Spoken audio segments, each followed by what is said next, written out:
Pat dấu sen naki pau nam pidi nga ha pakai pat ja acha ki wang pakai nei ngai lut ka ki het zain ka ki pa e hingi thulam leng tam piao min gam tin se zong le hi cho zo se zai ta in ke ma kalip de sedin ka ki hambol de sedin ei hung pu ka pakai jisu ngai lut na lama ei hanai sa de sedin gam tin se ho zo se ke dinga ka ka pi zo hin je hin nam ho zo se zalin zong pathimin ka thang wa e aje chu kazui kapakai Jesu Kristus jong chu leisir len la ya chu ti ma hi in koiman munom lai la ya na to sa pon koiman na sei papon ana dem hong ke yu be hi chen nung zui ka hi na kila ana chu tu ni khwa thil hung zo se he hin zui kha ka ki sai tu lai vanoi sen nai na bob vanoin a sei phat thil ki ti chu pathin ringa pom the hi be se lo hi tuni khwai society chawai de society hita banga anatha samsa society set na in a bob society in asei phat be se thil chu phading in ka gelpo ne ichi na phapoi bi poi ti cha cha ku le di dinga ka gela hi e aje chu society oning ka ka he be se na ije hin bol pha ka ki sain ka ki pa je ke wang kalung mo nga hi ibola khaleni na ji wam kalung dong cho izo ipau jesu nong zui di ta hi je bai tia hi isu gi ma mi tama hi e jesu krista dem chu roman ho na hi pon ami sate jewish mi ho na hi bo be ho hil pharisee sadusi ho hin bo e amana sugen the chu ana sugi ma chu so pite ho tuni ko in ibol pau be hi zong le hi chi sai jing lain nam khat hi zeu chun i nam khan khoding gel lo the hi poi miem khat hi ze chun mi he mai pen nga la hi le nam khat phung khat ki tiau min hi chi ding chu boi pi lo the hi poi so pite ho hi ze hin tuni kho in thil hung tam piom ta in ka nam mi pite ho tuni khwa ka het ka ta san ka din khom pi ho ti ta lawa zong ka nam pung pi ni pidin muna i dinova ipi momong yu ham ti hi iki thagel ding wa pakai mina ka hinte ba hi ipi yu ham tumasang chun chilaya pathinai din sa anu kha pe na dong chun ka seitan emite hi hong bai to ka te ka in ithi kon chan ge ya jong ma banding ki gel be se lawani khat ni no ba hin pawa hi la pha hi jeng etia lunggel sau gel lo te hi ve kana ti in tuni khoin pakai jesun jong ma khanga ami pi te chu zudami te chu itabang mi he ma hiu question na bolin he Matthew bung som le khat chang som le go pat som le ko ga simu hi tiu ve Matthew bung som le khat Bible ko koin choi vam ka pet nom ki de Bible choi za dum vam Bible dom sang te na khut bo hi loading na Bible zo dom sang wa na ka ki pa e no zalin pathen min ka thang vai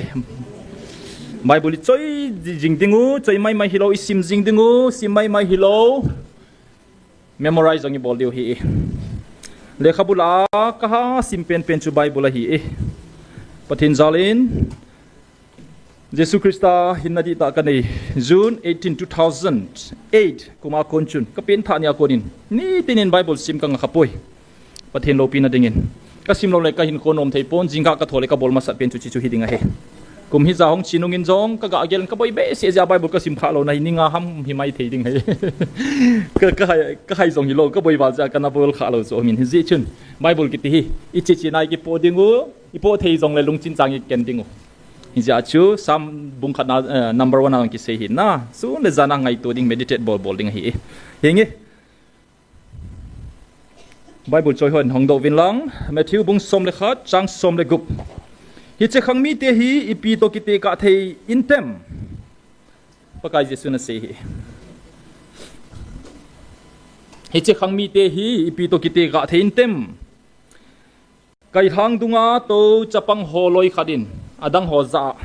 kipa na kuli kamud wangun na lampovin hila ka sa uzong le na kapove tia ki ho tawang ahiove aje chu zon hi mi ne lovin mi don lovin a umin a hi le thil havo pa hi atiuvin mi him chapan mi ni ngayan ni a mi don ngai adon wangin ni hat le leng pi tui lop kai dong ho le chon sete zo le gol tin a sei ki dui hoi hi le chi na chu ato gan thema chana hi bove so pite ho ipiki sei na hi dem ai mi te zong hat chunung pathin ho Christian zakhala zakhat hiovin pathin hengai taw zingovin pakai nei hung bilovin itiuvin pakai nei hung bilovin hi chinei bol peon hiti khati tivin taw zingovin tuni khoin so pite ho pathin hung vil phadovin gamtini sei tawve lam kai pathin he nei peovin pathin ging nei peovin itawvin pathin bela lam kai pathin nei pe phadovin ala samna jingi boi pi ki tawvin hi pathin nei pe lam kai chun hungovin taw khom po hitiuve lam kai kiti zo se hungovin ke ta taw khom hitiuve maban pathin nei puinaw vin te ti hi bove ni zakai bol thei pathin hi in hinla e holung lam aba ta lo je chun ni pom thei de kit po vin hi tuni khoin pathin he officer nam ngai du nei pe vin tawvin so pite ho officer tam pinop sata aloki sana hin khobang umlaya pathin bela pathinanga pathin sei nati cha sei do dinga kipel ha pathin officer ai pe ozong tuni chan gein thulai ni koi de po bina hi so pite ho itabang mi him hiwa pathin itabangin 9 to pi le idei diu ham question ki donguti tuni chalo danu ichi danu di ahinam hoi langi jodo ham haptama sa suni sim tawin bungsom le ni na chun hui khom dan jong he themovin jingka a mei loma ki kola hi le go juding a hi lo le rumlama hui ha le ti ho zo sei theuve ai wanga ipidin munai dinovam ikhe do hinam so pite ho tuni khwai boyu isei ho hi aphat to kito hinam iboi pi hui aphat to kito hinam so pite ho koi zo se ki gel hui te pakai mina ka hin tem na hiuve timo ayo be se tawve so pite ho tuni khoin pathenin he chenam neu chahi adoding koi maung ke patda hen kamai kalvan tilin akemai to pi de ti cho gui thung jing in hi so pite ho pan ma san jong ka seitan avia ben sei pungkati nagalen ga masam ga majong thil phalo ichung bal hung ding tampi to gon ho pathenin i ma chalo hing thei lawa koi he pathen mini thang ba ove hadven aning ka seitan sei pungkati so pite ho achal ha jing na lai tulai ta a lungim pi ta kit khachi piam tile so pite ho Christian zo se ni he diu hi e FCRA kiti khat aumen koi ha ma he azakha FCRA bill na head of news na ngai ziu vinam koi ham FCRA kiti hi a full form he len say vote yes foreign contribution bracketed regulations amendment act 2026 FCRA kiti hina India pumpi holding chu tu lai ta hin head over na head pha lo mai the chu emiten head pha lo mai the chu India jong ki sim tha lo he jong ki sim tha ji lo bu chu chilaya inom no bi sei wang wa noi he ho control hi sa wang wa minimum lam he loi bo ve so pite ho imi ni mi ai sim lo i ma cha hi lo bu chu mem i ma cha jong nei lo ki so na di jong nei lo MP khat jong nei lo chilaya gamti ni sei wa na ka chinga ka them ho ti ho hina bol di dangom lo pi chu me ku ki zo sa ten taw na bo wi chu na bol diu pathen tai lo payum lo ibo chu mem izana sei wang wa taw na mang hoi tabang sia na su gim kin na lai se du chu na ipina so diu ham ti gelu bo tuni kho in FCRA kiti hi Christian ho adinga tho zo hoi tilhung hi lo he so pite ho Catholic school ti ho le NGO ti ho tampi Christian missionary NGO tampi India gam sunga kum som nga wal na hin tonga education lama India hinbul phua officer pha tampi semdo college university adang dang ho zo se hi India government into peda hi license so tampi kal ha ding to gona nei jingo hi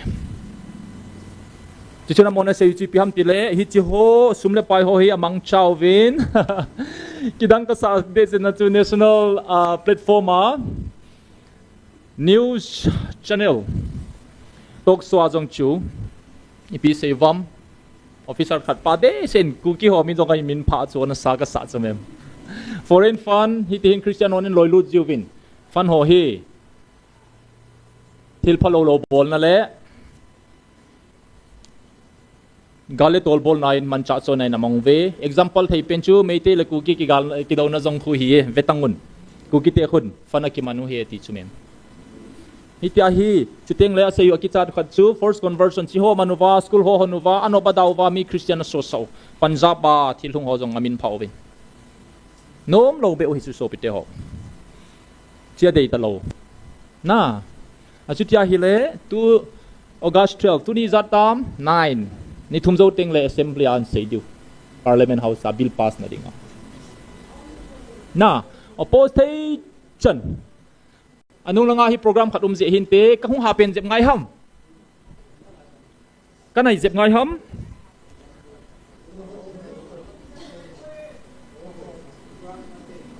anung langa khu program ma he o ana he them jebutin imi sound ka hi YouTube ai tha ngai diu hin te ha pena kong pen go de na za thewam anung langa thiwi na kin kharumin ti chui he pe o ngai i za piu win i tho piu ve i jong le ga zaw the po win pathen tu pya hi taw na mun program hi chi zom deu angai zia i bol zomo hin amon zon he themu win tin athite in sumiti adin zon izole hamon adin taw pi ti win gel do hi ti win amon program thiwi na program khana nei zewa sound hi control ti bole anung hon na he them ta diu bo na za thewam na holanga hon na za uvam last one na zau chuna na zau vam last benson na zau zalo oi pi na o them ka dum mang ta ding evangelist nu ai le mai ngai loi cho ngai tin kya ngai zi lo cho ai pi chi le FCRA akona he tampi chiwa hi ipia boluwa mi he diu khachu FCRA no hi government in department khana sem ding hi chi chu power up dingu chuteng le hi chi ho loi chun school ho chu aga vet dingu cho school ho hi apa pove ti vai la license la pe dio pe lo diu hi chi agency chu thane na pe chu thane yu ha dan chu hi chi school chu kho jong le government ko ma pe do thayu school run khat chu license pe nom lo wai la government in agama kila pe thei ding anoble school running anoble thil danga manding ai wanga NGO ki ti hi tabang ho hi koi ran ham ti le Christian ho hi cho so pite ho igalu hina to na hi poi kana ti pe pe chuna May 23 akona kana hang sab jing cho angoli hi sau chumem pathenin chilai muna hi galmite pathen la ahat pen pen hin kan choma chiwa hi confess hong bol sa cho imazo se chai cha sumem thil thuma se hi chu tuni khwa hi kum thum nunga hi ipi bi chu lol hingi tam tuni khwai se deu hi khana chun apathen pau ki kan chomin akabin kelet alen ka hin ke ho ho jong nang ho to te nang hoi ma chakham na hi po ve ke jong thanei ta ka hin ka lung hang le na mu ru leng huya na len mang dewa hi po ve hi jong le na pathen nu pathen di ta na ho khau na wang phau ve ti chumem na pathen nun tuni khwa kanop ka dai kan choma chilai hi ka thugu ka to gon ho jo se sei do dinga hyung ko hi ti chu ato gon thil thuma sei chu thilum hi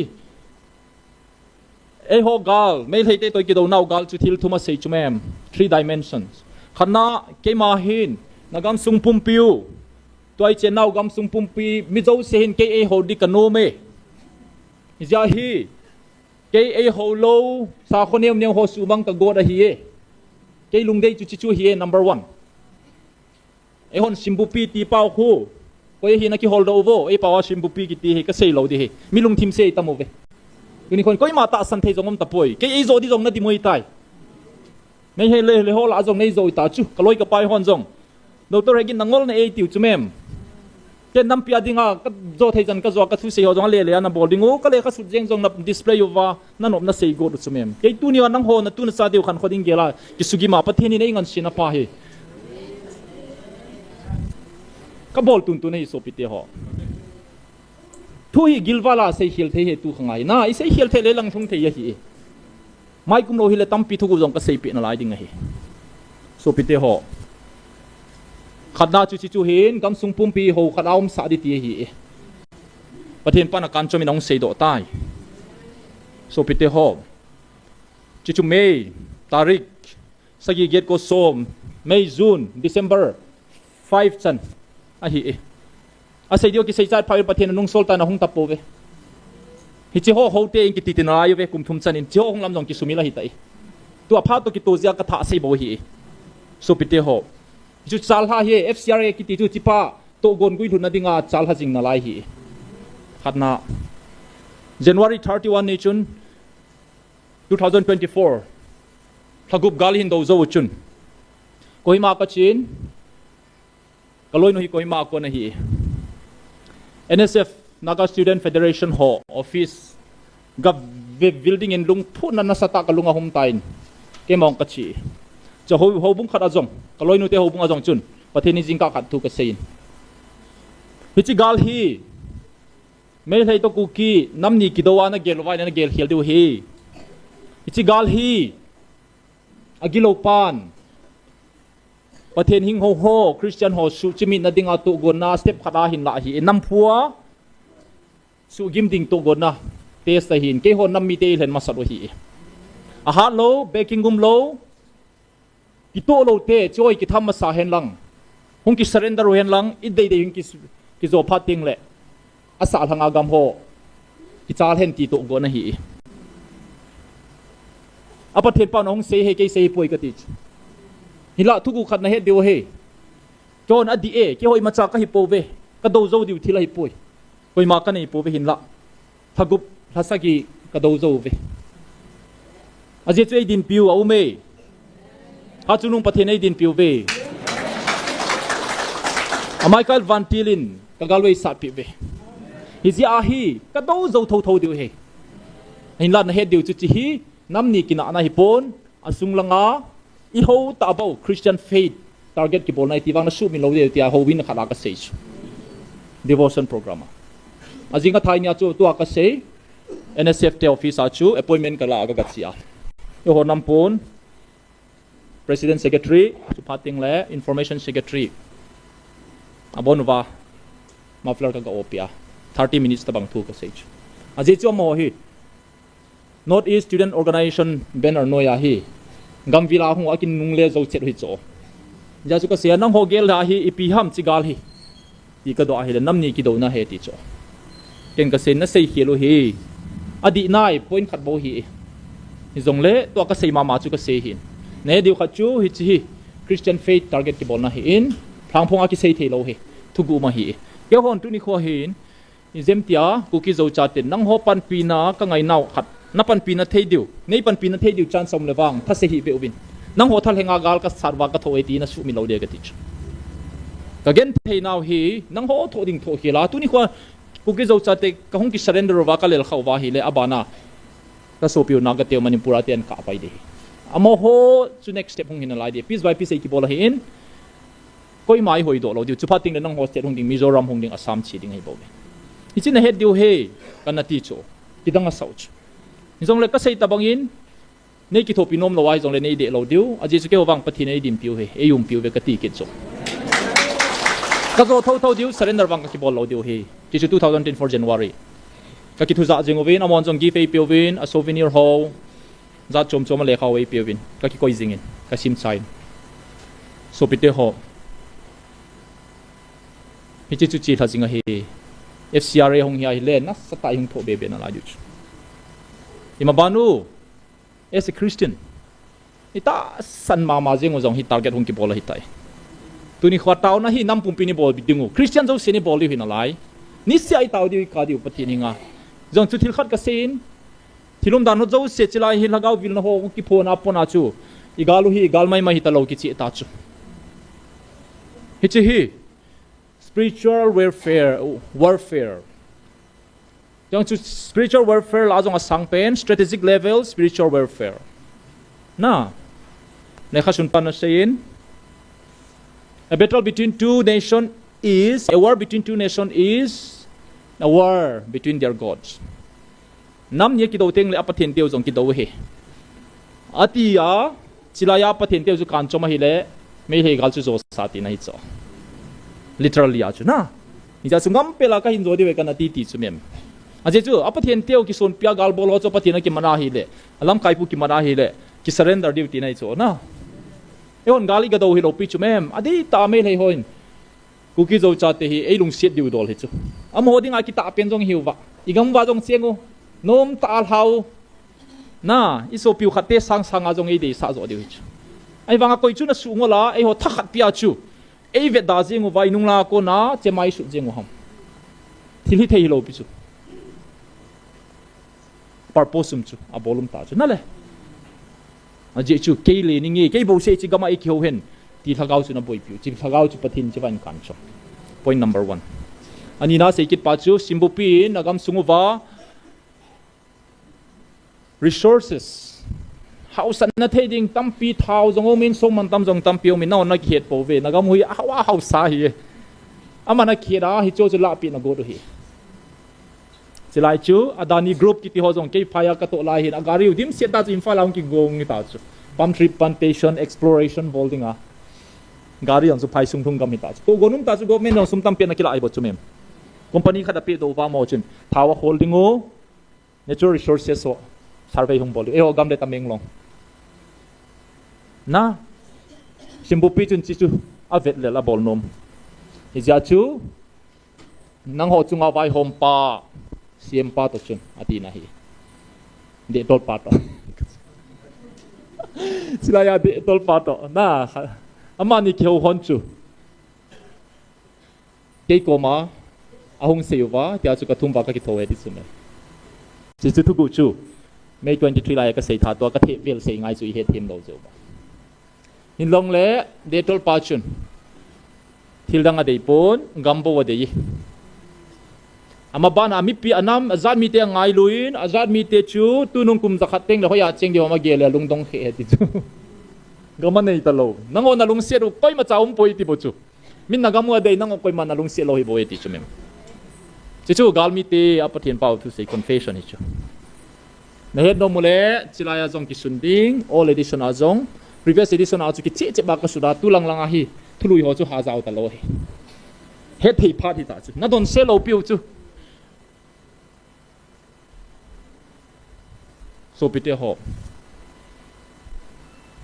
point ni na chi chu hi je chun zan hila azang chun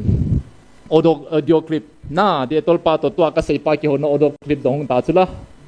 audio clip masang pi a chila ya pathin pa na sei do thugu ngen tunia kan sei ki ta chula na job matangu wo connect the dots na bom marta he ki ti holoi cha ka bo chu seng ka tin dang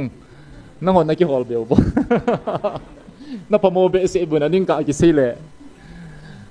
papunti na ki tho chu mem ni ja achu kat pa hin tok so na jong press release wa jong press o mai jong sein me thei ten boi na wang hi boi thei mong hi na a genuine na yati chu mem ai hwa hi a genuine ti lo gam anei lo pa hi genuine mong he ti chu a het pi chu ale pa dong sikitan gam dei ho chun gala hin bol bol tawim gala so chani ne hoi ki to mo che tawin ni za khat sung bo chui ki to win mei thria ko na ni za khat chui ki to win lami zor khomin sa lang tium lo anop dana chu lam ka pena phana lam ka nom na chu na nop ka sa na pen chu first 100 days after May 3 hospital na to zong anop dan chu ki ngai lu jeng koi ho ti nam lo dam lo ho thalang ki su ho mi za le somli zan khadang ki tung thong ki jen bang chu na tong de ki chu jeng nui so ke yu koi pau ki tho jeng koi manang ho khot chi khasi tium lo ti thon lo na chu ni za kha chung chu August 11 12 san chu nom tai nui ki lung khat dan dan na kum ni za khat hong i phara chu e hong ki suan tau chu i hat na bang wa hi chani do zo ven ti phara wa chu agi lo pan pha chan chai ne ya flag hong do ki da salang lang ki khenong ki pan ta chu galong ki boy zo wa ko chun lam ngai lu ding i tamovin tok swa zong apeng ding i tamovin MLA hi in lekha thimin IS in IS retire nang koi zo se professional zong YouTube tok so ho i bolo vin ingai vin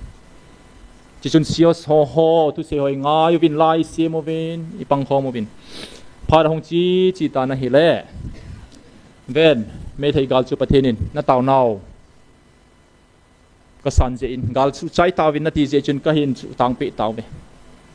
gal mi te na seu thil dang ai pon hi chi nam mi te hi adin piu khat au me apathin tiang jong a se a na hat khadina din piu ve amin jong ka phangam po ye tiu ve na pathen lo pi hen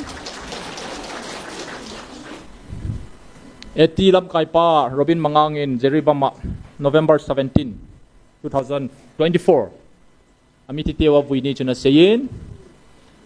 he chitabang mi him jong hilo zat mi ho illegal immigrants mi nice bo sa se chaya ni choi tu ni khoi ni zo lo hi aje dang om poin adin piu khat o me adin pi pau hat jai zo lo hi bo ve e ho jong hi pathen ko mataw taw leo hen khat be ting ni pathen ei pan pi dio he ti cho hi cho zo se he do wa cho hi ki do jong le i ma ki su do lo de ti he pha do wa hi me le ga zo pathenin anga sa ki chan na pi pha do wa zo nga sa e ho hat bang he lo pi e ki pum to lo pi bu chu lam kai zo yum lo pi chu pathenin e lam kai bu chu so pi te ho so pi te ho tu ni khoin hi chi to gon ho chu i pi chal ha jing tam point khat na chu a chal ha jinge August 12 ni lei piung so de ham ki pas stating in aume a chu ti le agi lo pa apathinu chu hong lal che ding tina to ki lowe Christian hon la taw di don povin ni sina taw nam a taw ho hi e ho ke hi ta point naga society dong kal te he tiu chu a je chu e mi hon kal dana I present ta je wa chu na quality phal le adi lo ta pathen ho na tiai ki ko ta taw na mangjing ho ni tina taw na mangjing ho chu kal ki so ta chu Christianity level ta chu India zong na a chu ti le so pite ho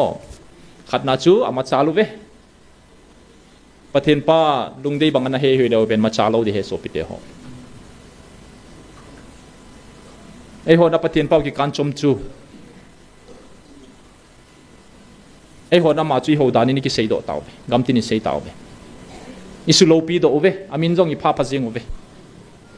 pathina mu su ke ama jong ma chal tai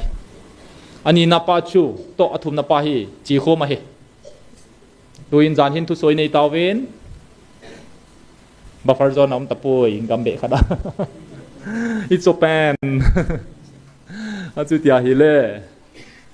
gal masang status achu inung chi diu hita gal masang status ai mo ba hi le I ma chal diu ham inung chal diu ham phai sungai ne yo go ki hal ha ki sumang ho chu izan man ham ne he do vam hau ki venga pu Benjamin mate khu sei sa le chen ama ne logo jong izat achan ham ki he de hin apon le sengin hau ki veng khat mai maya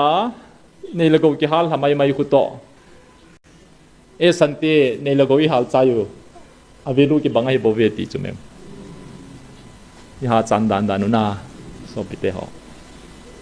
e nung ching nge le I so pinaga te on la I macha man sa povin man sa malala MBBS si la di zo si ki la taw specialist si zo si ki la taw amahon gal hi me le gal hi be hen tia me le te til le me le te chu I pathen paun adi e din piu het phat ba mi ngon lo hi cho phachom lo di amin phat su mang lo chu mem a pha cha ki nga do le amo jong boy ki do khateong ki chem ki da toy e hoi su to ki do ta cho e vong le hi chi te ni ya lo jar chui hoi hi jeng aji tia hi le zan hu ding til so ho chu I me zo se ni pon adu I pon adwangwa boli dangum lo I pau khilai le tu aka sei ka se sia zon chu e ki sivet tamai theina ki sei ngam ta lo ei wanga galbul tilapat a minjong za chom chom ki sao program za chom chom kin dang dang jong I bolo a chi lung khat chaum lo til khat bo se chi lunga chal jing chu chi lai munai taw naw he pathen lo pi hen ni chi lai mun hi za din ki dem jong le mol kin ne lo di he je wa ha de mai dem ki do ha se ai se na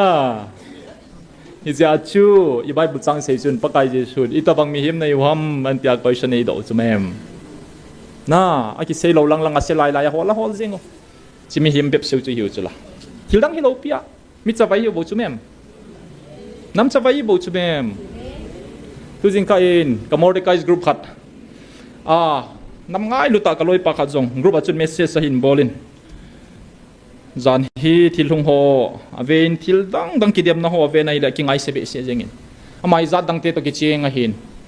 ka kom le ka lunga na be se jeng ka jinu lang ka ki beli tam ti nong ka gele ti nong ki la se ti chon se la ka hung kin dot in ke jong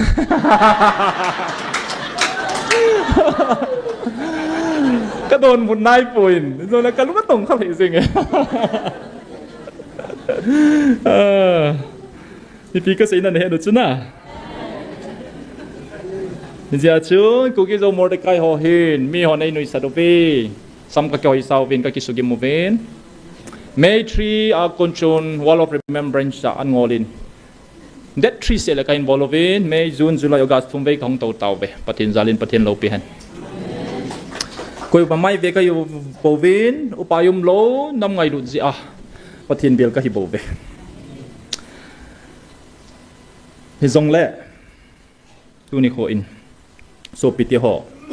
tu chung ka ki man cha zawon anom he jing in pathin langau nei polovin ka fil theu bin martyrs hall langau jong alung dam tiung ka ta sanin ka taw tengu jong le ka fil theu ve pathinin langau nei pui hoi ve punggit a para ka ki padu chu pungthum iti kha lung ham ka het ji lo so piti ho ni tabang a chu ka jing lai chun ipiti tam tu jing ka kaloi pa message su kang kalungong kilangin sei dia bai heu zengi sei dia lo hi zengi china hen kaloi no hi jing ka kadong ina mai ti de zengin ti ni ang ham a jing ni chun video ka photo kha chu group photo kha chu Facebook ana viral tai mi khat amin jong chu simno mo mi jong le thuet theina dingin swan ngai lian hau kip kitipa kha thin a hin posin amani pi seyam atia hile amani pi seyam atia hile hitihin hiche sam sao party holoi hi te te di dana he migi le mi warning bol le ji ho hi mi khanun kolpathin baba ho khu sam tam lo ho khu ki so good hi ta ve ta khat bain kum som zo teng le alimu ki ve do le how stupid I was ahong ki ti diu khu ati ke de khat pan mail hi gal sunga apan na umlo pen society hi tamti khatpan ka kai group ho ken ka henai mi voting ho chu ken ka henai atina sune chianal de sedin ngol de kai group ho hi ve ama ho hi na choma doctor ngol gina zui kidwa he khatpan iti ba form aga a kho ubaha aji chula umintin volunteer so bangove I'm in the middle of the day ga tikidin form ka tiu chi hi na chi sun tu ni khwa hi kuki zo cha te ni hai mi lo ta chu chi wa thi ho mi wang si mi ham si mo so sa go do hi tai chi form a sei na he tot nam na man thei form ham ka he poi mi warning bol na ding be ba sam sao movement ho noi za dum wale ha ha ha hi zong a zau ki de inam sungwa thil movement hin su khang ho sam sao movement sami hoi sao le sa mudi o hi ki timong mong apu pau Dr Hegin seina ka za hi chỗ lối ta giờ hi samsung sao đi zong cái tí giờ hi tê in zo le khadin na chỗ tôi khut job ấy hi sa điều CK tôi khut job điều hi sa điều tí CK chú coi ham na hết rồi na hi sa điều chú cầm bùm nộp lô hi so pite ho inui vang vana an ngola ni thoma tau te dinga ngai ha tho cho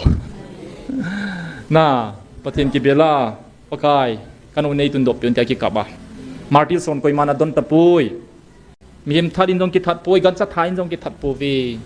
gan cha dong koi man a hing changin a kenga tan bong ma sai na that poi so pite ho koi man no mai ki su se dong le ki su sen athi le titanti atha le thadu ve ki su siat zo nunga ta sa kiat ki athi sana ki long kang sa chu om ngai hi pui tapang mei changina kha damlo hospital ngai cha athi pa jeng zong a hinga ki hal hi jeng chu itina sumil theu ham kalung dong so pite ho hit bep seu nam hiu ham kalai na hi zo se ka sim do se hi kaloi non screenshot a hin bola Facebook page sa ko na ken wan chu ka vet lo hin kaloi hon grupa ahin post vin khat ve ka ven ka vel Vietnam point chi hoi ke ka ha Vietnam lo he ji chu ilung sunamai mai thei thin ho chu ki dei lo hi ahung men de zengin kalel be se ja ka thop na hin ama ma thoin ihung bet sai ipi ti mong bong hitam ama hin ka samoi saw jen jong kholai ka wa pi nom da poi ti nungai chiung ki sei den ki hi ja chu tho zo long mong hin awal mong tai pat sa jing tan na nam mi te na in na ka he e ni zong le mi on na ton nom na nei bep siu wang ki na ji hinain ka tho zo ta poi ti bep siu na gon nang pau zong ka he na e ni zong le hi ti lom lo ma ki ho pi hi adi thei mong ta poi ji le chan na nei in na nei service na nei na poi mo zo se omin hi ta na ki su gi ma mi ton nom na bep siu di na hi chu ka do zo ta poi ati kyong sei di ka he point ni zakai ka bol ho hi icha pading itu icha ding ding a ka bol hi kyong hi tia ki sugim nom ka hi poi na sei zo se ka he nai ka he thi me zong le na tho zo lo wa ha sa na sa be se le ka hin kham poi na chi nom zong le na chi ding hi jing an je chu ken ka nam gen the he so hi ka khai mil thei lo hi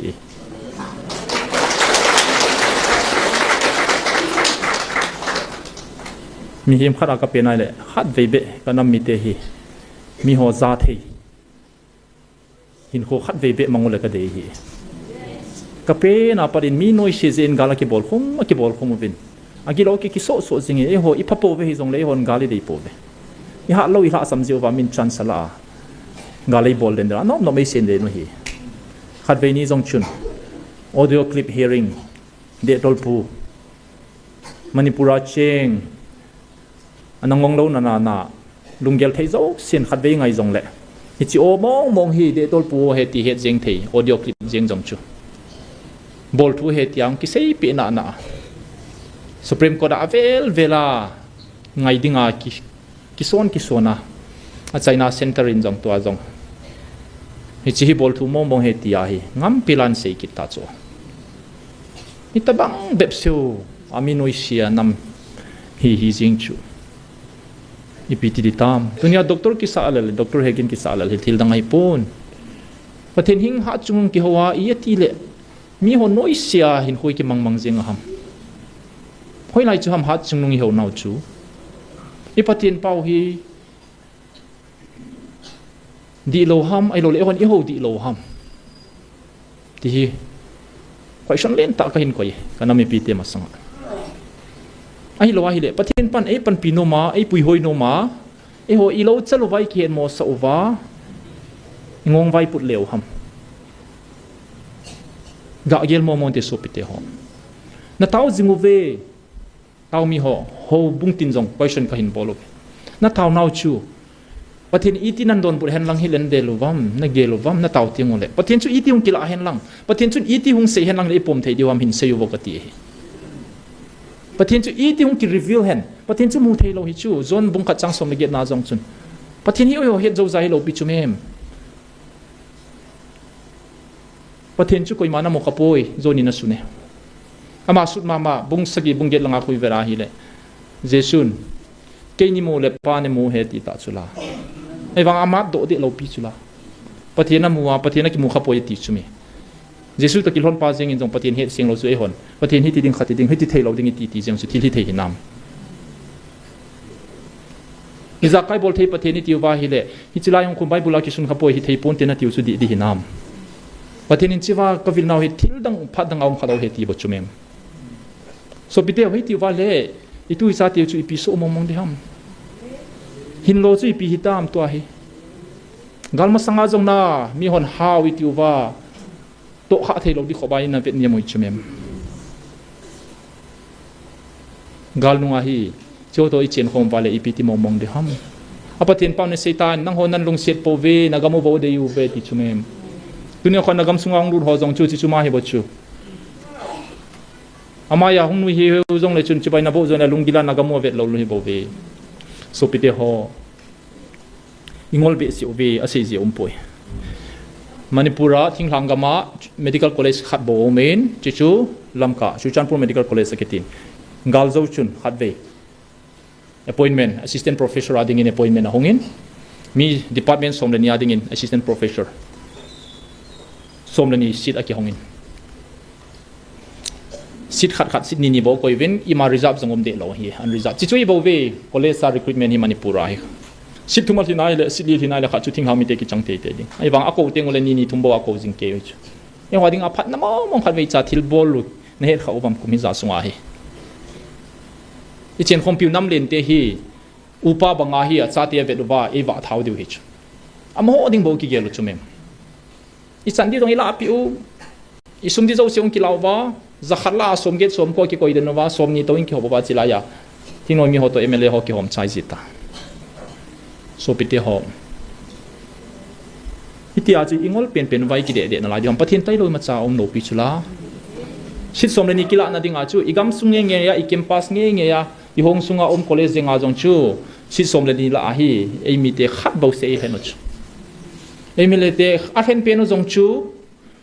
akitet pidi koi madang lo ama bo se applicant sa hi ja ima ban du chu hong hi di bo chu so pite ho i san di ta lo pi chu me ma bana MBBS sitting ai cha te 11 12 kha chu le kha the bai le doctor ki ginom so ke chula phai sunga thinglang mi adinga ke ho phala chu MBBS zil na dinga hi sit som le nga bo thinglang mi te ki chu bo chu mi sanga sang gu ki chuwa som le nga bo ki changji chu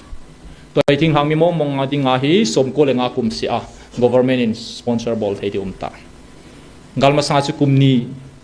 sunga hi e ho hin ake khat tabang somli le nga tabang kila aziu ni ve lao gal hungum pai pai ta yo phai sunga medical college tumum khat cha ki ru thei ta sin ho chu i gal mi teo to ya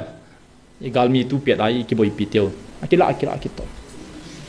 yo ho som nga som ni gup som na sagi po chila hi kai ha ma mo sa te khan ko dong gel dom dong te ka ti na so pi te ho le khathim ta zonga chandi wa lom lo chilanga mak zanga mu pan phaya rim samuding lai chilai college a hoi lo zo akila ngai elanga zalile songa mu pan chilaya sit fulta chilanga zathum le songa mu pan phai sunga sida kila di ei chande kila di thilnom ham so pete ho iche hoya gelia po na duwa salangai lam kai ho iso piu zo mi te lam kai pan atu seina zong kasim tu hi poi 2025 a zong seitai phai sungi lu dingo MBBS sit ni mo lo zo siu ni piu vin tai ka ki phin diu ti ki phin ngong le chu khoi mani mana sa lo diu chu mem so pite ho pathen tai lo madang om lo pi chu izat bol zong le chun lo hing lo di so pite ho chi he them lo wa hi le ima tha diu ti ama tha diu ta be seitam de poi mo e wa mo nui pha dai poi i cha lo di dan i za kai gal mi te to gon zo se kan sei ta chu na point thuma kalina ki bol den he ale tua hi keiman nanam sungo kasutu ba nanam sungo nangma nang ho to mun na che uwa zong keiman kasu childing na hiuve keiman kasu chila kal hen chila nanam piu kasu dama katundo to ka seuven wang na chungo wa ka vil na le ka ki phon na tang pon tin aje chu keima nang ho su chil masalo le leng chil masalo vin na nam zong tungpongi pathen lo pi hen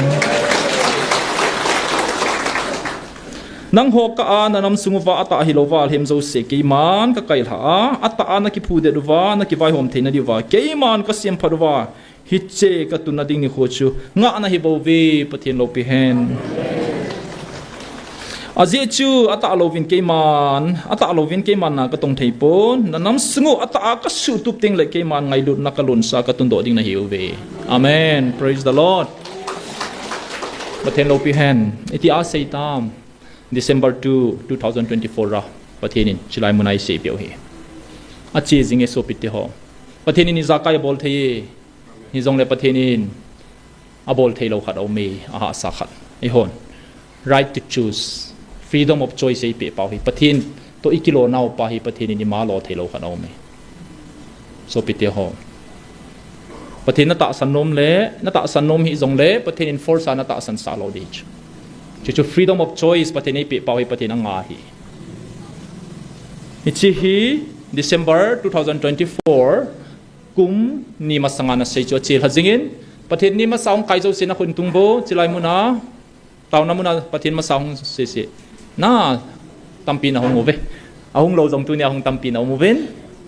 ahung lo hoding seileng chilai hi pathen ni ma sa chu phat ki mangchom chuna ne do wa kidang na sau chu mem oi pu upa mang ni un pha da hong la a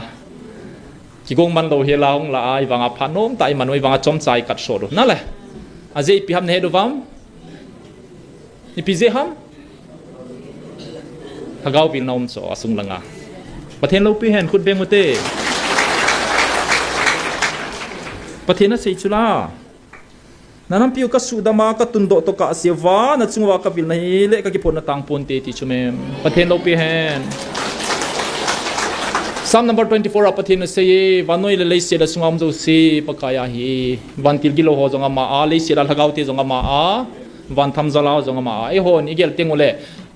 til ho le pathin pai ki do jing van til ki do jing in saw hi poi pathin pan bolinati bol hi nati cho bol thailo hi jingi ni tabang thu nei pathin nei ve ama nei hung viloi pathin lo pi hen asung langa thu sep ding pathin aman chaji lhagawa hin sole van til hi poi van til theng chirup a hipon kami party hepu chunga thil thung hole tulaya society wa thil thung hole zanhia kanguya thil thung ho geizong thu tam pe hung sei pe obe aninga ka sei lo diu hi thugu su thugu ai koi dingo audio record alhun teng la aje su thu phai sei jong le ngai nom ta lo chi na mi ten thu sei iti ki sei ding ham so pite ho record so okay alhun phating le ngai diu Ding kwa YouTube ka peng thei nai tia nop seya ta san cha te sugim ho pathen lung suna jong thu ki tan khum jong mai tai chong ka sei do lo ding ai ni ki hen de khun na be wang ken ka be nom lo he je chu naval hi chu a ki het lo ka sei de edem sa cho zo sen ka sei lo di chan chu he to le ni do be lo tiu thu tam pi nei dong vin phone call nen bol vin kala lo jong tam pi mi na chu hi pathen ei puinau aki chi na ka sei nom na he so pite ho ilung zin pe wa zong tu he sending to sending ei pe chun a khun zet am ei tu jing nai ti proof na hi chu pathen lo pi hen chi keu he lo ven monday nin zong a sei ban aung sei kidin so pite ho phai sunga lut ho le thili zakai to go nei zo se zong ma ban ding ki sei idang ki sei ponte chu heuti e hon he diu chu ita asani pathenin ka da ha loading ka vil na ki tang lo di he ti pa hi agui thung e ti heuti achil ha jinge pathenin bowling e ti chu ahong thung tho ding he phali sa du di ham wang ka he pon pathenin bowling ati asei saumin akitep na thon ngai lo pathen ka he ti hi izia hin so pite ho na ball phau ve ja he pathenin hitina na sei kan sim do de chi hi athu pi he an heu te so pi te ho pathenin ei vil now hitse ni kho he to sa a hin ke ma ka kitep na bangin ka ngai lu ding ka chate dinga ke ma hong ka he nang ho lungmon le ki pa na ke akoni na nei taw ve na nei hinam ken wang ka nei ye ke ma nei wa choi naw le na taw na ho ka van lal to na ang sunga gim nam tui bangin ahung hlungin hi che chu ke man mo in ka koi thei pon na ki pa na ding le na ki tep na ka ki tep na chungwa ka koi pe na hi taw ve ke ma na chungwa ka ki tep na ipi thon kha am a thon poi a lung nai lo jong tampiu me tampia thung tai ata san ho na chungwa ka van til hon ka umpi na ipi thon kha wa thonum kha am poi ke ma ta zong kana to na cooperation bol na ka gel pha lo ka bolin pathenin eyumpi avan tilte ki thopiding ka tauzin ga operation ni phating la pathenin taw dan zong e hili pakai nei vengo ka khut nei tu pathen chu de la len cho e hoi taw jiu chu na taw ji dan zong he chu pakai na van til ho nei ki thopi sain nei ki ben sain na van til ho ning ki thopi hen tia ki taw thei chme ki he chu na masanga chu ki mo taw jong pakai nei ki thopi nei mangchan ki ti chu na pathen chui de dai kai go jiu cho milin te hiu chei mi ho he na isei bowling isei lo chu pathen na ball lo di silai mun awang pathina le dan ka he chenin awan til ten jong ki thing pum pumin michael jong chu khat ve athu sei na ding apon do ding a se chu scroll pa chu sim do ki thing hi chu na he no ba ilum dan chu gi nei ta discipline nei ta hung hi ve na e hon i lo thia a yel jiu hin ingol zeu hin pathin jong so he thi mi na chungu wa ka wan til hon khat ve ga adingu te please na to so be se ta ve chi pathin thu hin kan sim do ding hi na khop taw wa ka nga di tam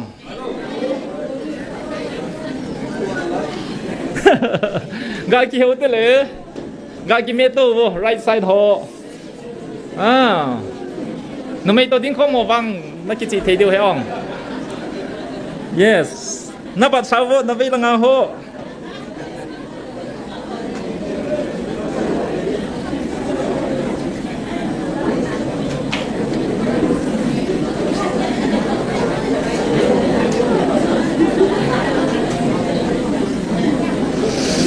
totele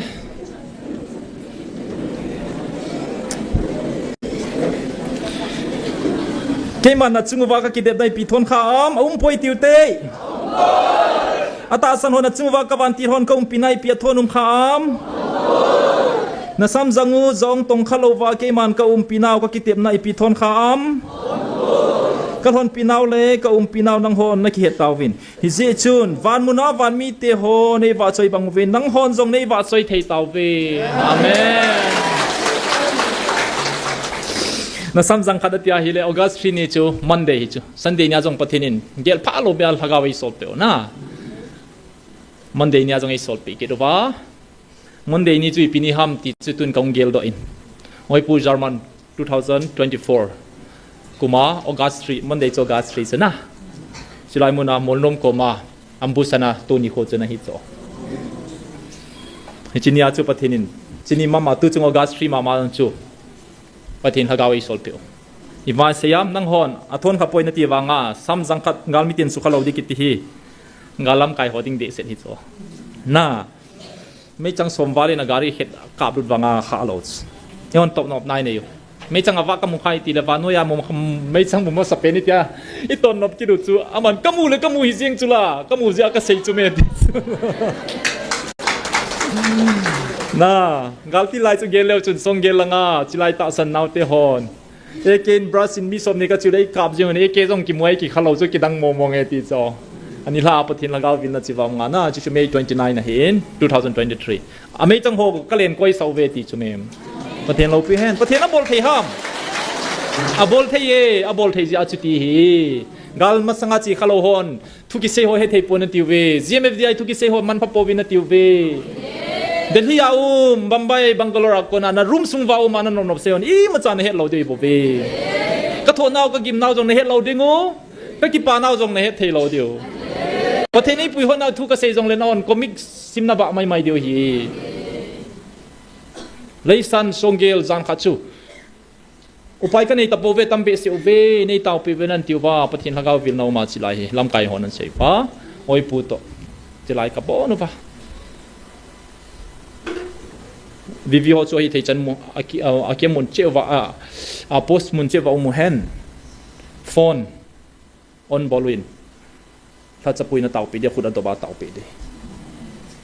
sei ngai vin a bol so ke vin phone chu ke zo phone kamang phone gup lang chu chi chun speaker in ko no vin tau na man pe tu ni hawang ki ding zo pon te tiu chu gim nei sa ba ai banga pathenin adin video he ama a choi choi man cha di he ti chu ading zo ve pathen lo pi hen pathen ei pui hoi na front line na thil zo se hi sei din la ni luma ka sei di ka sei chai zo lo di na het lo diu bo chu mem so pi te ho tu ni khwa gala thi phana na nom na sevan na yo wang ma hi na na ma tiu hi lo pi chu i pa wa sei da koi pa hom ka he lo pi chu chilaya tu ki sei hoi na ma tiu hi lo pi chu ka man kha lo tu tang ka man he ka lunga ong chilang he thu dang aum he giả chán nó bộ chú mẹ kia là số nó giả chán đi đã, ní khó khăn là vang nó giả chán thâu thâu đi số dễ chú, chỉ là ya thu kia xây hiện na, xây ba lệ thiên luân sạp ba, control khát hi, và nói lấy xe thu này ba chú hi chú mẹ, không kia chế thâu thâu đi hi, số bị tiêu ho, nó tốt thì cho nên tốt đồ vin, nó nộp siêu vin, như dòng lẽ, ní khó khăn là kia chế thâu thâu đi, số bị tiêu ho. Hít chơi lấy xét mít mũ in ngol hoi ta in kilang zong leo chun doctor bi ngol pai kitita ngol gin ka he ke hi hít chơi lấy xét mít te mít mũ in ngol hoi ta in kilang zong leo chun hít chơi lấy xét mít te amu thelo na lung sung wa ki pa na chun nei taw ve hít chơi ki pa na nei zong chu amu thei po ve aje chu hi chi ke ya ko na van lal to na to ha chung nung na pathenu ke ya ko na ki pa na he nang hon lung khat a ke ma nei wa choi teng le ke ma ki pa na pe na he nang ho ko na thil dang a ke ma nei lung hai sa na di wa po i mai nei po ve pathen su lung hai na dingin lung khat ta ke ma nei wa choi teng le hi che chu ke ma lung hai na pen nang ho a kon a hi hi chalei set mi ten agel pha lo le amu pha lo thugu keima nang ho dingin ka hin hon pe ding na hiu ve anangai wo so pite ho nangai no mu bam thugu hi na za sau chula chi ning ku ma hengi ki ngai chim lo he 2025 fai sei pio he ong to hi nang ho ke ya ko na thugu khat na nang ho ke ya ko na kathisana kal ha do ka cha te na hiu vin hichelei set ka tundo masanga mihim kana sim masanga hiche mihimin lei set achot masanga kathi sana vanoi kal hado masanga nang hon na mi te hi ka dei hen sa na hi taw ve ka pina le ka vil na ding to gon ke man kana koi sa hi tai so pite ho zone far zone bung li chang khat nan he taw wa pi ki seyam bung farjon bung li chang ni na zo thagau tapong ta san hion chang khat na sang ni na chu pathen lagau pathen a kon hitian he dewa he ipi lagau hi le pakai jesu krista le se ta sa hung pe na crossa thi phong za la chu pathen a kon lagau hi kodeng te nang ho ke akona kathisana kalhado kachate na hiwin hiche leiset kana tundo masanga mihem kana se masanga hiche mihemin leiset achok masanga kathisana vanoi kalhado masanga hiche chu he farjon bungli changni na e hon khat bo su question ni koi wachi ngau cho na i ho hi lo jong chi sana chunan ngau wa nang ho ei su ki cha du chumem na thakau tabu ta san hi win nu nangam ting le thakau lem tam pi hung ding he tiu wa an sara sei lo na isu ki cha do tam pi ki cha do tam pi an hi sai wa nga verse ni na cho smong mong lo sim nom lo verse tum na chui sim be se dai anti christ ti kit na lai ko hi le jesu christ ta sa hong pi na do wa chon ti christ se hi chi phong za la chu pakaya ko nei pathin lo pi hen ke sim tu hi poi chilai hong thakau ina ki se hi pakai jesu ma tai na ki se thugu khada he thilhung hi vanoi sim til asim masanga ko na to god chalha hi tabang nam chu na ham phau ve tia hi le hi ham phat je ki he lo ju kem ka he zo poi ga ti chu mem mi ham phamo bong hiu ve pathen lo pi hen so pi te ho i wang phau ve thugu ni na le thum na zong a thu pi aban ole sim hi tiu vin so pi te ho tu ni kho in ikitha vet ongai ikitha vet ongai intermission thom khat til khadangai uti chi topic ka close na dingin tuni khoin ingai lu je wa chi hi ka ngai lu ja ka hin bol kit dinga hi aje chu pathen inam pumpiu wa e hung vil na pau hi wa to gon pa hi inam pumpiu wa i het sinu wa i pomu wa i hin piu wa pathen lo pinai phon do diu hi pathen plana hi je hin chilai thu ki se hi ke mata in pathen a ko na hi mei savena kana kaza za achu mei e da chiwa konga kong phot china adi ta chu mei lia para chuan ngola tauna kaman he nampi kapo na be se ja chu cha pathine hil chena tu ni change khat ve cha hi aleng kamu po in ka seitan ka ki sei pare point pathin zalin theological college wang ka chi poi jong le bible hi nitina ka sim bible he memory verse na ti jong le tampi pathin zalin memorize ka bolin pathin lopi na dinga ka sei hi Genesis to Revelation simiti jong le mi tampion somni ve som thum ve ka sim tai ti au min ken sei pung ka te ni jong le ka covery so piteo new testament jong na je chu chi ka hin pi le khabu hi je hin hi chan May 7 2023 akuna chila hi pathin vil na le thilja kai man cha ho zo sei pathen thu to ki kal na khat cha ka he lo cho ka tin pi ka hin pi hi so piti ho je chun pathen akun momong he ka nam pi te hon officer ho jong lam kai hon jong hung veo vin hung gel hung ki khol to vin tia chu ka thang sap jinga hi na hi chi keu hi lo in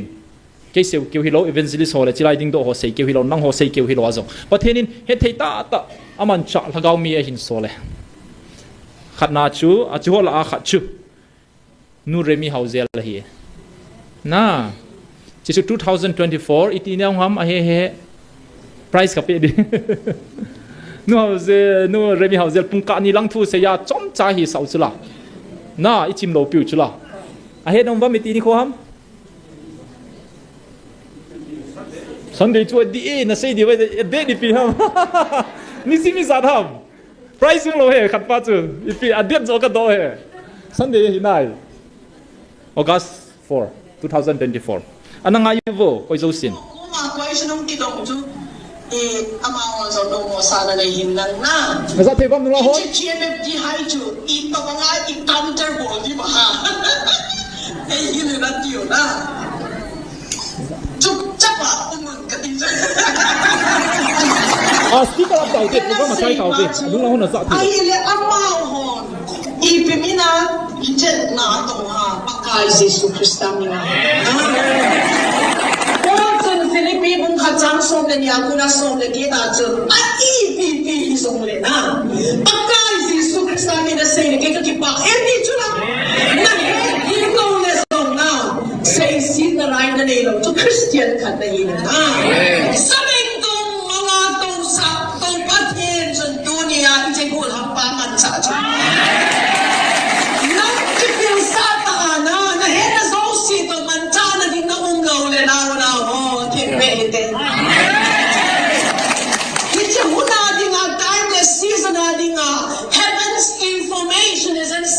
man cha ba jong lo pi ma le na ko i pe di na to chin ko lam a tham se na a di ha i pe di na no yo ano pang ga me ti a ki man cha na we na say si ne mo si jo Aaron ho asangam no Miriam na say si a pha jing chu me no na hello ta sina na isu wa jong ning pa chu ki chai na he thin no wa hi le na ai ho the problem can heals the spirit gives life in its fullness of nature it's a total ai ho a problem traditional ikin cha na pa hi atwa ki sia zin ata mo tung dira ki din cha ta lo dunia no chin kholam le pa thang sei ho khil bon ni minister ka na bolin na ina demon possess hong ki puilot na nang hon na ipinalodo la kay chi ho ikabol ngay lahi ama ho vetang tao na naman bilog dakar ni asun azad umlaw bajo na palbi isang le kholong milaw sang le zan ko tao na niyo nang ho na itaw ting le na kay ning say no jo abang le na ham se zong se kipudo na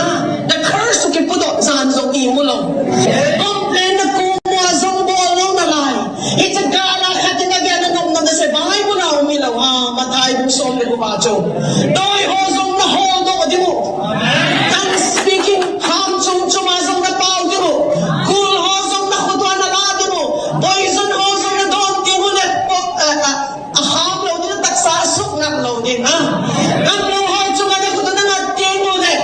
adam di ai le hi che mini le thu bo bo di na sa wa akai na tong ho zong si nang din ko kiti ho zong si itong di chu me ai le nang chu na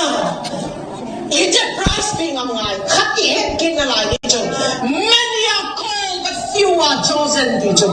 mi ta ta ho dang na di nga chu mi tam tak ki ko chu me hele song special use di nga chu Timothy chu in song chu le ber tam ta ho me ai illa mi ha ke sukhin ne man will be a vessel of honor man tam ta han cha di na ini nan na ke pe do no no si a man tam ta han thai lo na hi si a ni na dem chi lo Genesis mong song le lian su patin Abraham ko ma ke se ya look to the north to the south to the east to the west of Egypt vein na teacher vein na di ay ho to na swalam na sai khat di vein ai ji ve pa to na se di lo to me in so sai khat to na ve di mo le not na ve le south ai bi lo ma west a east ai bi ma na he lo to na he lo to I bi di ga na de mo na he lo mo na ve ta kas di mo na lai de iti di to na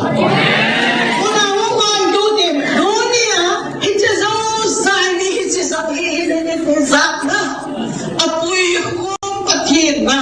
Power ka din sa apoy niya na. Lalo, blessed ang bawat dito. Ako iye. Ilazong dunya, hindi laya akong kumon pagkay si Isu Krista kang bali. Tuna ko na pagkaya ko na lang dyan pagkay si Isu Krista at ang bali.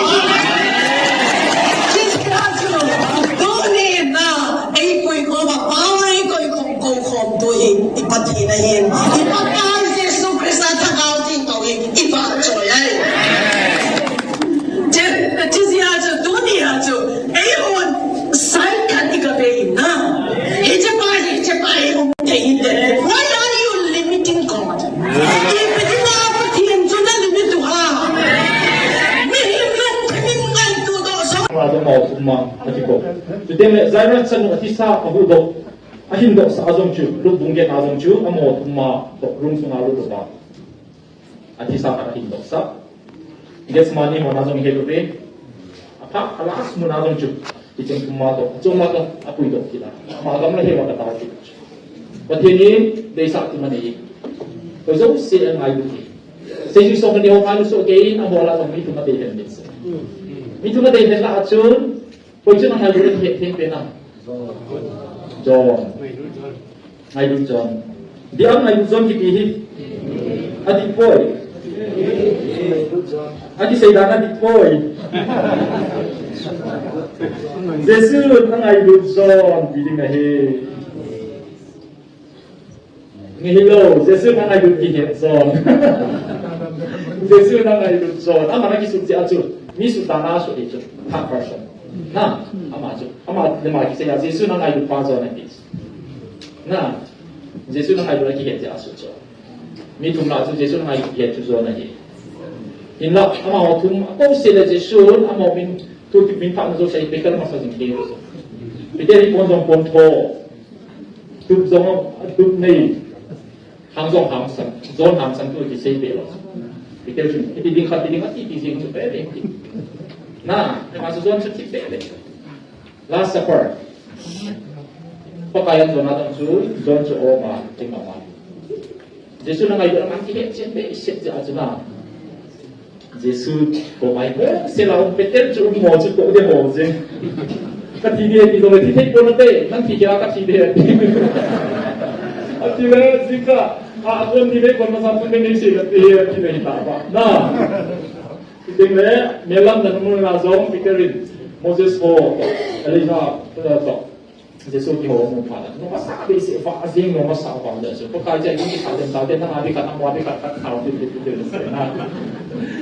sige tenge Jesu ho do pai ti he da hi Peter jong ki pa ti pai John ka yu ke pa jong ti pai ai ba ma ka yu ke pa jong ale ka su na ko Peter ako ke ni na tum masai ya se ke ke so mani ki te ke mon pa pa ke lo Peter ma pa te Jesu hi Ina ia di kacu, iciten di kahi, Peterin, Yesus Kristus akun nilai bermasang tumbai sedekan dia. Aca ni dia Yesus lima uncu koi ha. John, na John cu cross punga, John bung sombe ko sang som nilai guna ome, Yesus Kristus kei nilai. Ang idol kihet John chu anu ko ma anadingtan asaitan ichen anu kihet kolin dinasay Mary Komosen sina sapa ama na bet kolin na bet tay ichitun pa duli si Maile Mary chuchinya ponchon John ko ma Aung dengan misal ini. So kita ho Bible kim ke na jiu na. Bible kim ke di ho ei question ka to. So se ba yaw ha. Diskuti sana so se tu se ka. Tapi na pa so se tin ka ta si bi na. O ya di na ko ya man sa tu. Na? Yesus Kristus di ministry kumisasno bolang. Eh to ba? How many years? 2 3.5 years. 3.5 years. Yesus hi calculation dung ya, kau kena ia jadi. So kita ho. Ale Yesus tu, hobi na, hobi ho to kini lu kumizana ma first time. Kumizana dina 12 years. Kum so many dina, akhir na suna satan na. Hobi ho to kini dia tu ketin tu. Ai wale kum som tumal dina ministry apa cuna? Kung sompung tu lagi yang kami. Ale kung sompung ni to kung sompung kita acu dia bola. Dia suka yang mana? Ipina to. Waktu pan beko ini bina seyu nama. Ini tu beko ini di sini sudah dia sadi rupiah. Itu baik kimi kiwa dong kini seyu cuma. We don't. Zoni dong seyu. Chapter 21 last verse. Zon leko pun. Yesus na tozok si isundi le panu ya le ka peso sin do punti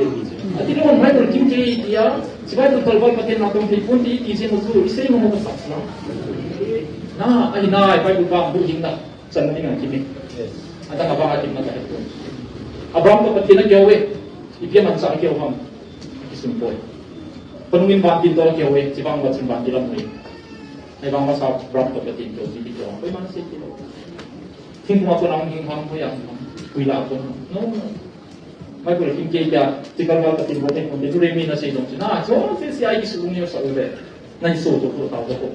ta si aka din de ada tu patin ngai ti ke na ida na ko ti ho ti dang ko bi ro ya ko kun ya chang ti ya ti ding di ba zonin patin jesu na ai do mo media ma personal ya ti ke ya chu bi ti tam ako ni de ya ma tangta na Ini cek sopi dia wajah na dingin nang ho atak sa mo si ake mana nampiu kahu doa katundo kiding ani bobe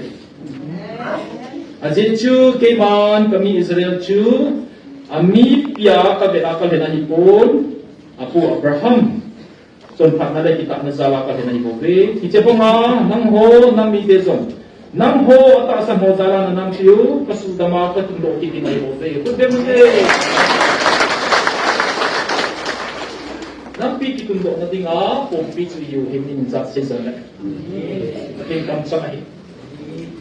Tudi mo na itinahi de, lumiyang na dingin na hi. Pati nung lobita kasi hay kita na timay din. Yesus Kristus na suiba at say na lang ni hom si ta sula.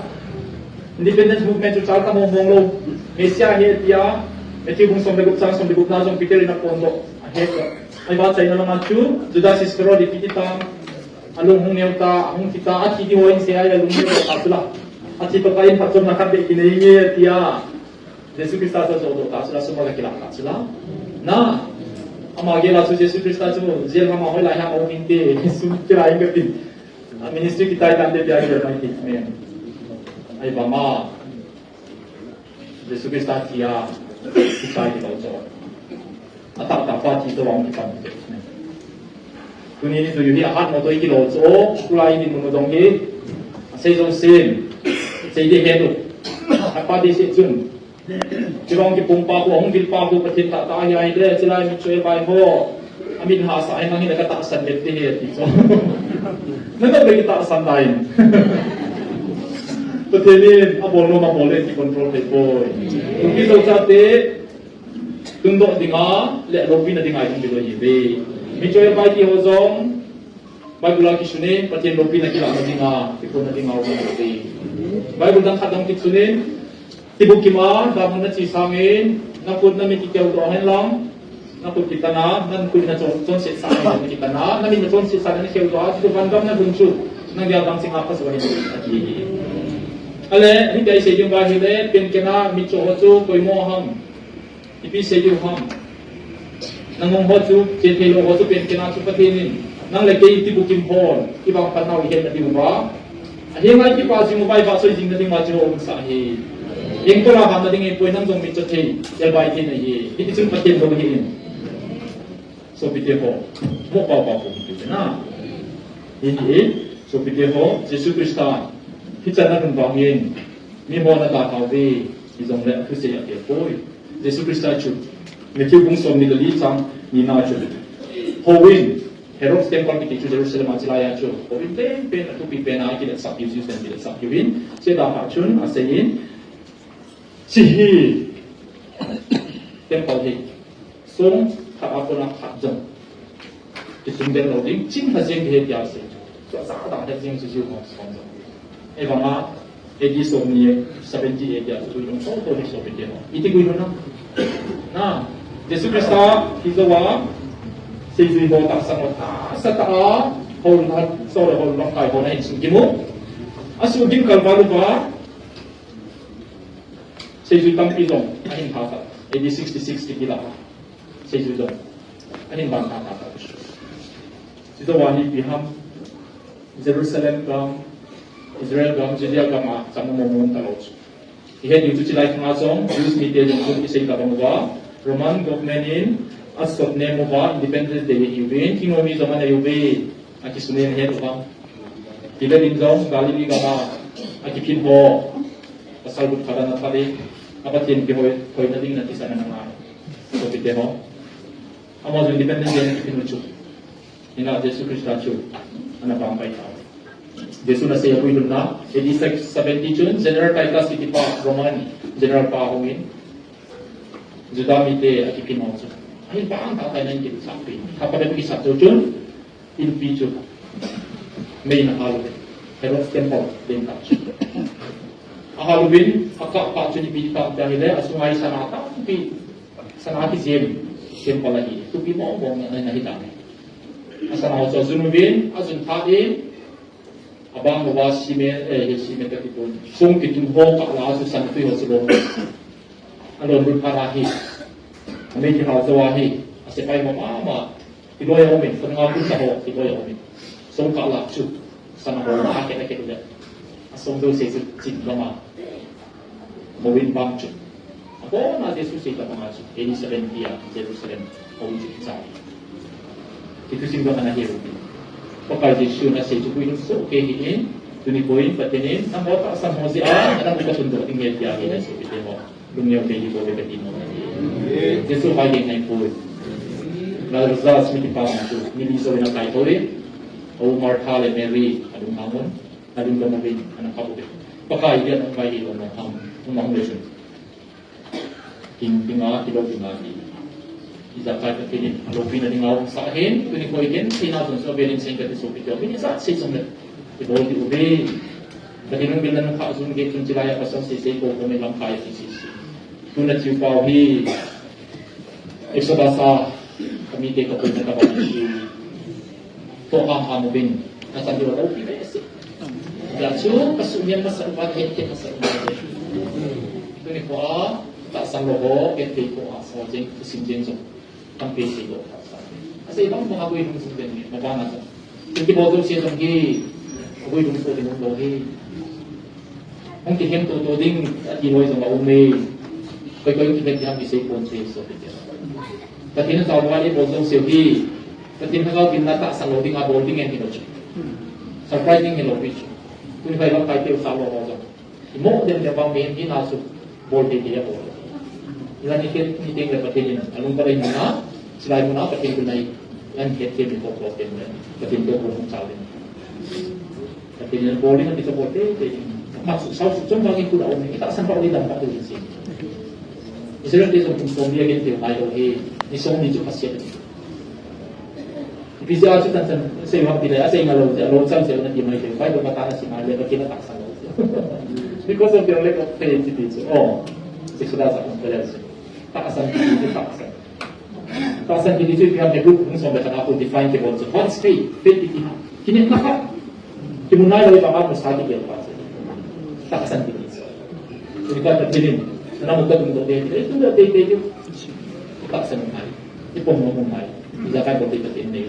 Belum kata pun segina. Perkara dengan IP. Ada mana? Nanti Genesis pun sebagai jangan semikut nazar. Everything is possible. What is too difficult, too hard for the Lord? Tapi nak saya rumah. Kani kau berhenti seperti administration ini betul be, jisa kalian sesuatu ini betul be. Nak asal apa? So betul nak sangat jangan berdebat. Okey Kasi ko siya betul. Hendak tahu kamu dia seperti apa. Kita mulai mai bersih.